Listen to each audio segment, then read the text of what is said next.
Welcome to another great day, day 108 of 365 days through the Bible, in the presence of the Lord. Today's Bible reading will be taken from the books of 2 Samuel 3 to 5 and Luke 14 verses 25 to 35. May your soul be blessed and renewed by his words as you listen in Jesus' name. 2 Samuel 3. Now there was long war between the house of Saul and the house of David. But David waxed stronger and stronger, and the house of Saul waxed weaker and weaker. 2 and unto David were sons born in Hebron, and his firstborn was Amnon of Ahinoam the Jezreelitess. 3 and his second Chileab of Abigail the wife of Nabal the Carmelite. And the third Absalom the son of Maacah the daughter of Talmai king of Geshur. 4 and the fourth Adonijah the son of Haggith. And the fifth Shephatiah the son of Abdul. 5 and the sixth Ithream by Eglah David's wife. These were born to David in Hebron. 6 And it came to pass, while there was war between the house of Saul and the house of David, that Abner made himself strong for the house of Saul. 7 And Saul had a concubine, whose name was Rizpah, the daughter of Aiah. And Ishbosheth said to Abner, Wherefore hast thou gone in unto my father's concubine? 8 Then was Abner very wroth for the words of Ishbosheth, and said, Am I a dog's head, which against Judah do shew kindness this day unto the house of Saul thy father, to his brethren and to his friends, and have not delivered thee into the hand of David, that thou chargest me today with a fault concerning this woman? 9 So do God to Abner, and more also, except as the Lord hath sworn to David. Even so I do to him. 10 To translate the kingdom from the house of Saul, and set up the throne of David over Israel and over Judah, from Dan even to Beersheba. 11 And he could not answer Abner a word again, because he feared him. 12 And Abner sent messengers to David on his behalf, saying, Whose is the land? Saying also, Make thy league with me, and behold, my hand shall be with thee, to bring about all Israel unto thee. 13 And he said, Well, I will make a league with thee, but one thing I require of thee, that is, thou shalt not see my face, except thou first bring Michal Saul's daughter, when thou comest to see my face. 14 And David sent messengers to Ishbosheth Saul's son, saying, Deliver me my wife Michal, which I espoused to me for 100 foreskins of Philistines. 15 And Ishbosheth sent, and took her from her husband, even from Phaltiel the son of Laish. 16 And her husband went with her along weeping behind her to Bahurim. Then said Abner unto him, Go, return. And he returned. 17 And Abner had communication with the elders of Israel, saying, Ye sought for David in times past to be king over you. 18 Now then do it. For the Lord has spoken of David, saying, By the hand of my servant David I will save my people Israel out of the hand of the Philistines, and out of the hand of all their enemies. 19 And Abner also spake in the ears of Benjamin. And Abner went also to speak in the ears of David in Hebron all that seemed good to Israel, and that seemed good to the whole house of Benjamin. 20 So Abner came to David to Hebron, and 20 men with him. And David made Abner and the men that were with him a feast. 21 And Abner said unto David, I will arise and go, and will gather all Israel unto my lord the king, that they may make a league with thee, and that thou mayest reign over all that thine heart desireth. And David sent Abner away, and he went in peace. 22 And behold, the servants of David and Joab came from pursuing a troop, and brought in a great spoil with them. But Abner was not with David in Hebron, for he had sent him away, and he was gone in peace.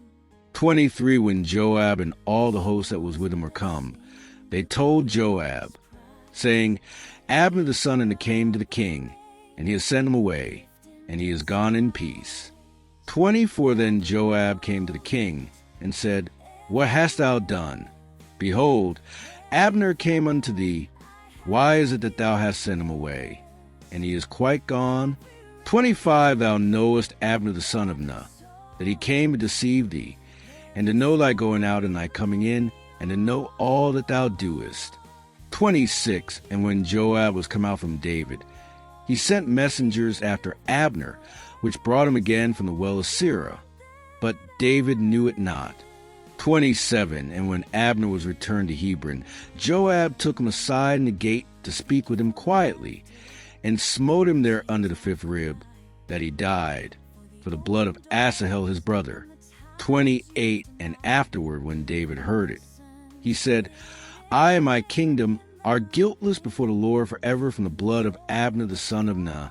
29 Let it rest on the head of Joab, and on all his father's house. And let there not fail from the house of Joab one that hath an issue, or that is a leper, or that leaneth on a staff, or that falleth on the sword, or that lacketh bread. 30 So Joab and Abishai his brother slew Abner, because he had slain their brother Asahel at Gibeon in the battle. 31 And David said to Joab, and to all the people that were with him, Rend your clothes, and gird you with sackcloth, and mourn before Abner. And King David himself followed the bier. 32 And they buried Abner in Hebron. And the king lifted up his voice, and wept at the grave of Abner, and all the people wept. 33 And the king lamented over Abner, and said, Died Abner as a fool dieth? 30 For thy hands were not bound, nor thy feet put into fetters. As a man falleth before wicked men, so fellest thou. And all the people wept again over him. 35 And when all the people came to cause David to eat meat while it was yet day, David sware, saying, So do God to me, and more also, if I taste bread or aught else, till the sun be down. 36 And all the people took notice of it, and it pleased them, as whatsoever the king did pleased all the people. 37 For all the people and all Israel understood that day, that it was not of the king to slay Abner the son of Ner. 38 And the king said unto his servants, Know ye not that there is a prince and a great man fallen this day in Israel? 39 And I am this day weak, though anointed king, and these men the sons of Zeruiah be too hard for me. The Lord shall reward the doer of evil according to his wickedness. 2 Samuel 4 1 And when Saul's son heard that Abner was dead in Hebron, his hands were feeble, and all the Israelites were troubled. 2 And Saul's son had 2 men that were captains of bands. The name of the one was Baanah, and the name of the other Rechab, the sons of Rimmon a Beerothite, of the children of Benjamin. For Beeroth also was reckoned to Benjamin. 3 And the Beerothites fled to Gittaim, and were sojourners there until this day. For in Jonathan, Saul's son, had a son that was lame of his feet. He was 5 years old when the tidings came of Saul and Jonathan out of Jezreel, and his nurse took him up and fled. And it came to pass, as she made haste to flee, that he fell and became lame. And his name was Mephibosheth. 5 And the sons of Rimmon the Beerothite, Rechab and Baanah, went and came about the heat of the day to the house of Ishbosheth, who lay on a bed at noon. 6 And they came thither into the midst of the house, as though they would fetch wheat, and they smote him under the fifth rib. And Rechab and Baanah his brother escaped. 7 For when they came into the house, he lay on his bed in his bedchamber, and they smote him and slew him and beheaded him, and took his head and gat them away through the plain all night. 8 And they brought the head of Ishbosheth unto David to Hebron, and said to the king, Behold the head of Ishbosheth the son of Saul thine enemy, which sought thy life, and the Lord hath avenged my lord the king this day of Saul and of his seed. 9 And David answered Rechab and Baanah his brother, the sons of Rimmon the Beerothite, and said unto them, As the Lord liveth, who hath redeemed my soul out of all adversity. 10 When one told me, saying, Behold, Saul is dead, thinking to brought good tidings, I took hold of him, and slew him in Ziklag, who thought that I would have given him a reward for his tidings. 11 How much more, when wicked men have slain a righteous person in his own house upon his bed? Shall I not therefore now require his blood of your hand, and take you away from the earth? 12 And David commanded his young men, and they slew them, and cut off their hands and their feet, and hanged them up over the pool in Hebron. But they took the head of Ishbosheth, and buried it in the sepulchre of Abner in Hebron. 2 Samuel 5. Then came all the tribes of Israel to David unto Hebron, and spake, saying, Behold, we are thy bone and thy flesh. 2 Also in time past, when Saul was king over us, thou wast he that leddest out and broughtest in Israel. And the Lord said to thee, Thou shalt feed my people Israel, and thou shalt be a captain over Israel.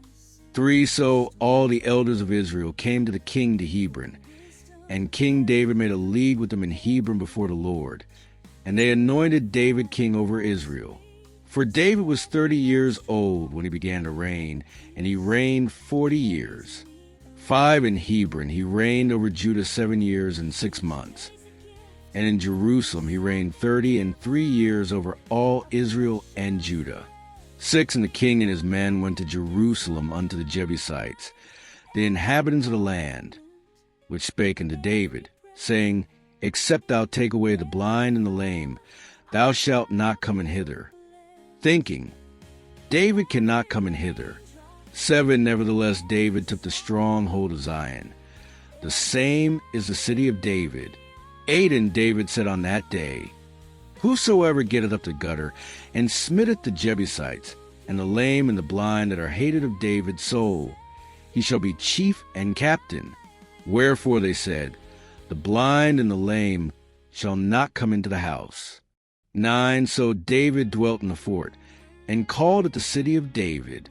And David built round about from Millo and inward. 10 And David went on and grew great, and the Lord God of hosts was with him. 11 And Hiram king of Tyre sent messengers to David, and cedar trees, and carpenters, and masons, and they built David an house. 12 And David perceived that the Lord had established him king over Israel, and that he had exalted his kingdom for his people Israel's sake. 13 And David took him more concubines and wives out of Jerusalem, after he was come from Hebron. And there were yet sons and daughters born to David. 14 And these be the names of those that were born unto him in Jerusalem: Shammua, and Shobab, and Nathan, and Solomon. 15 Ibhar also, and Elishua, and Nepheg, and Japhia. 16 And Elishama, and Eliada, and Eliphalet. 17 But when the Philistines heard that they had anointed David king over Israel, all the Philistines came up to seek David. And David heard of it, and went down to the hold. 18 The Philistines also came, and spread themselves in the valley of Rephaim. 19 And David inquired of the Lord, saying, Shall I go up to Philistines? Wilt thou deliver them into mine hand? And the Lord said unto David, Go up, for I will doubtless deliver the Philistines into thine hand. 20 And David came to Baal-perazim, and David smote them there, and said, The Lord hath broken forth upon mine enemies before me, as the breach of waters. Therefore he called the name of that place Baal-perazim. 21 And there they left their images, and David and his men burned them. 22 And the Philistines came up yet again, and spread themselves in the valley of Rephaim. 23 And when David inquired of the Lord, he said, Thou shalt not go up, but fetch a compass behind them, and come upon them over against the mulberry trees. 24 And let it be, when thou hearest the sound of going the tops of the mulberry trees, that then thou shalt bestir thyself.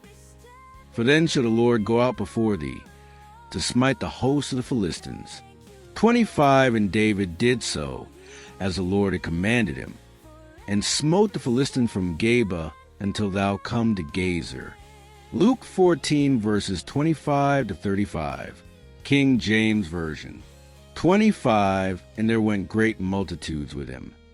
And he turned and said unto them, 26 If any man come to me, and hate not his father, and mother, and wife, and children, and brethren, and sisters, yea, and his own life also, he cannot be my disciple. 27, and whosoever doth not bear his cross, and come after me, cannot be my disciple.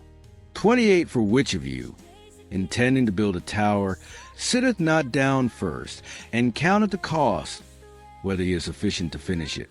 29, lest haply, after he had laid the foundation, and is not able to finish it, all that behold it begin to mock him. 30, saying, this man began to build, and was not able to finish. 31, or what king, go to make war against another king, sitteth not down first, and consulteth whether he be able with 10,000 to meet him that cometh against him with 20,000? 32, or else, while the other is yet a great way off, he sendeth an ambassage, and desireth conditions of peace. 33, so likewise, whosoever he be of you that forsaketh not all that he hath, he cannot be my disciple.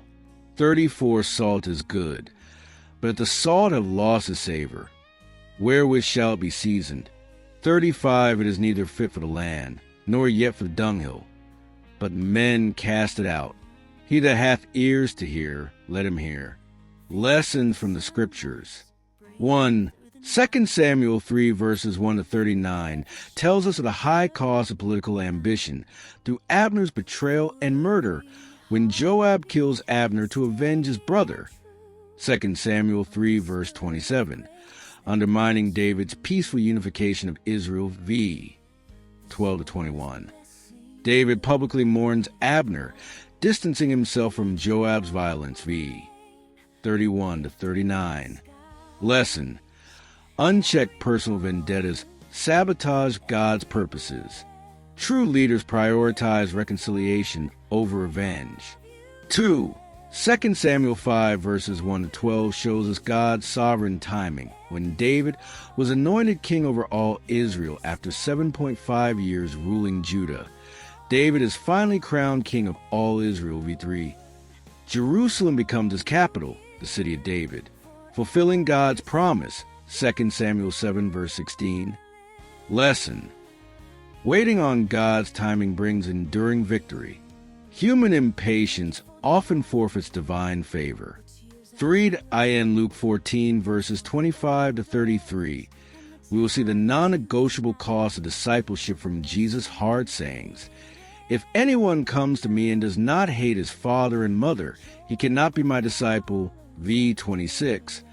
A call to supreme loyalty. The parables of the tower builder and warring king, v. 28 to 32. Emphasize counting the cost of following Christ. Lesson: discipleship demands total surrender. Half-hearted faith collapses under pressure.